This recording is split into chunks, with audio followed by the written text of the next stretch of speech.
السلام علیکم ورحمۃ اللہ وبرکاتہ۔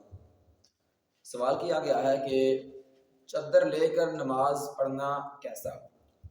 تو جواباً عرض ہے کہ چادر لے کر نماز پڑھنے کا شرعی حکم یہ ہے کہ اکثر لوگ آج کل جو رومال ڈالتے ہیں اس کا ایک سرا جو ہے وہ کیا کہتے ہیں پیٹھ پہ لٹک رہا ہوتا ہے پیچھے کی طرف، اور ایک سرا پیٹ کی طرف۔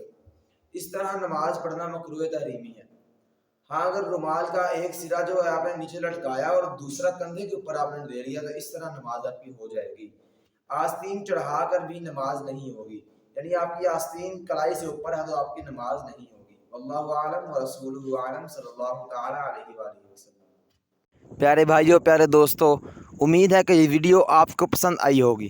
ہمارے چینل کو سبسکرائب کیجئے تاکہ ہر نئی آنے والی اپڈیٹ آپ تک پہنچ سکے، اور ہماری ویڈیو کو لائک کر کے ہماری حوصلہ افزائی کیجیے۔ شکریہ۔